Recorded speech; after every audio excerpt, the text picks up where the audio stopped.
Good morning गाईस. तर आज माझा बड्डे आहे, पण आम्ही ठरवलं होतं नंतर सेलिब्रेट करायचं बिकॉज प्रत्येकचा पण मार्च महिन्यातच बड्डे असतो.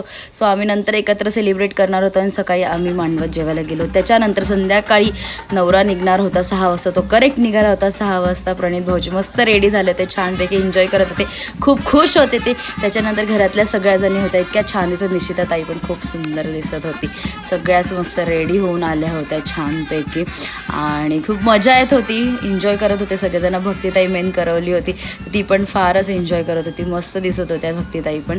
आणि श्रुती बहिणी, कल्याणीताई, लीना काकी, अशा सगळ्या जणी होत्या. सगळा ग्रुपच होता, जो भाईजीचा ग्रुप बोलतात तो होता. त्याच्यानंतर आम्ही फायनली पोहोचलो स्टेजच्या इथे, म्हणजे लग्नाच्या ठिकाणी. त्याला 5-10 मिनटाचा अंतरे, पण आम्ही अर्धा 1 तास लावला. सगळ्यात पहिले आम्हाला वेलकम ज्यूस आला, तो म्हणजे वॉटरमेलनचा. आणि नवरदेवाने म्हणजे प्रणित भाऊजीनंतर चेंज करून कोळी लुक केला होता प्रॉपर. आणि ही प्रणित भाऊजींची नवरी आहे, ती इतकी मस्त दिसत होती ना आणि इतकी एन्जॉय करत होती ना छानपैकी. आणि फायनली मग त्यांचं लग्न झालं होतं मस्तपैकी. खूप खुश होते. आणि ही आमची नॅन्सी आहे, जी राजश्रीताईची मुलगी आहे. त्याच्यानंतर आम्ही जेवायला बसलो. चायनीज होतं, भरपूर काय काय होतं. त्याच्यानंतर आम्ही आईस्क्रीम खाल्ली मस्तपैकी.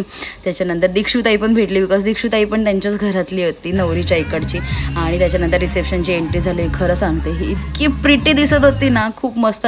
आणि त्यांनी जे सॉन्ग लावलं होतं परफेक्ट, ते इतकी वाईब होती होती ना, खूप मस्त छान अशी त्यांची एंट्री झाली होती. तुम्ही बघू शकता, मस्त फुल वाईब येत होती. मला असं वाटत होतं की माझ्या वेळेस पण असं काहीतरी करायला पाहिजे होतं, पण असो, नवीन नवीन ट्रेंड येतच असतात.